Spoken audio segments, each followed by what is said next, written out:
Seguindo aqui, vamos pegar um argumento que sempre aparece, né? Aquela ideia de que, mesmo com alta herdabilidade, os genes não seriam tão importantes assim para a inteligência. Sim, sim, eu conheço. Usam até aquela comparação do retângulo, né? Tentar separar gene e ambiente seria como perguntar quanto da área vem da largura e quanto vem do comprimento. Mas sei lá, essa comparação funciona mesmo? Olha, essa analogia do retângulo, ela é útil para mostrar que precisa dos dois, né? Comprimento e largura para ter área, gene e ambiente para ter a pessoa. Exato. Mas ela pode acabar, digamos, escondendo um pouco a importância da genética quando a gente olha para as diferenças entre as pessoas. A pesquisa mostra algo mais complexo. Mas tem um ponto que essa linha de raciocínio acerta em cheio, né? Que tanto os genes quanto o ambiente são, assim, fundamentais. Não adianta ter um melhor ambiente do mundo se não houver uma base genética certa. Com certeza, e o contrário também vale. Um potencial genético incrível pode ser muito limitado por um ambiente péssimo. Pense em desnutrição severa, negligência. Sem condições extremas. Exatamente. O ambiente muito ruim pode simplesmente impedir que o potencial genético se manifeste. A teoria mais aceita para explicar isso é a do intervalo de reação. Intervalo de reação. Como funciona? A ideia básica é: nossos genes definem tipo uma faixa de possibilidades para nossa inteligência, um limite mínimo e um máximo, digamos. Ok. E aí o ambiente em que a gente vive, as experiências que a gente tem, vão influenciar onde, dentro dessa faixa, a nossa inteligência de fato vai se desenvolver. Como Scar e Weinberg falaram, né?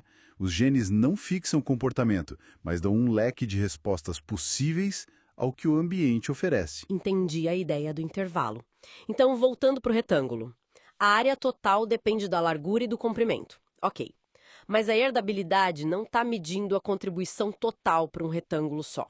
Isso. O ponto é entender como as diferenças na largura, nos genes, se relacionam com as diferenças na área, na inteligência, quando a gente compara vários retângulos. Mesmo sabendo que o comprimento, o ambiente, também varia e influencia. Fica mais claro que o foco é na variação, né, nas diferenças entre as pessoas. Perfeito. É isso. Tem outra analogia boa da Linda Gottfredson, que é a do casal dançando tango. Tango. Como assim? Penso no desenvolvimento de uma característica como a dança. É um produto da interação dos dois parceiros, genes e ambiente. Tá. Para a dança acontecer, precisa dos dois, claro. Mas isso não impede a gente de analisar se as diferenças na qualidade da dança, comparando vários casais, vêm mais da variação na habilidade de um parceiro, os genes, ou do outro, o ambiente. Ah, interessante essa visão. E a genética comportamental, há décadas vem mostrando que dá sim para investigar o peso relativo dessas fontes de diferença. Ok. Essa parte da interação e da análise das diferenças ficou mais clara. Mas ainda tem aquele outro argumento, o de que somos 99% geneticamente iguais. Se a gente é tão parecido assim, como que o 1% que sobra pode ser tão relevante para explicar a variação em inteligência? É uma ótima pergunta essa. Esses 99% de DNA que a gente compartilha são basicamente o que nos faz humanos. Garante que a gente tenha cérebro, 2 olhos, a estrutura básica comum a todos. A nossa humanidade básica. Exato. Mas a herdabilidade ela não foca nisso que é igual para todo mundo. Ela olha justamente para aquele 1% que varia entre nós. Só 1%? Pode parecer pouco, né? Mas esse 1% significa milhões de pontos de diferença no código genético de cada pessoa. Milhões. Uau, milhões! Então, mesmo diferenças pequenas dentro desse 1% podem ter um efeito grande. Podem ter efeitos enormes. Pense em condições como a fenilcetonúria, a PKU, ou anemia falciforme, daltonismo. Muitas são causadas por uma alteração em um único gene dentro desse 1%. É verdade. E mesmo fora de doenças, no que a gente chama de normalidade, esse 1% contribui para muita variação. Pega a altura, por exemplo. A diferença média de altura entre populações como pigmeus e holandeses é enorme. E grande parte disso vem dessas variações genéticas, dentro de 1%. E tem o exemplo dos cães também, né? Que acho que deixa isso ainda mais claro. Sem dúvida, as raças de cães elas diferem entre si em só uns 0,15% dos genes. É bem menos que a variação humana. Bem menos mesmo. E, no entanto, Olha a diferença entre um Poodle Toy e um Husky siberiano. É gigantesca, né? Na aparência, no comportamento.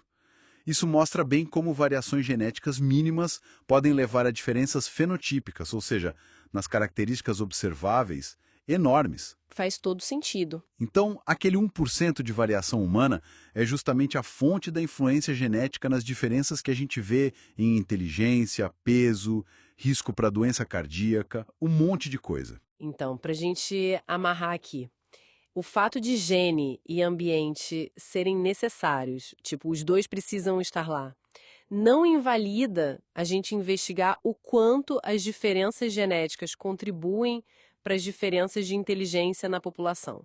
Exatamente. E também a nossa enorme semelhança genética como espécie, aqueles 99%, não tira a importância daquele 1% que varia e que nos torna indivíduos únicos. Precisamente. E aí fica uma reflexão, né?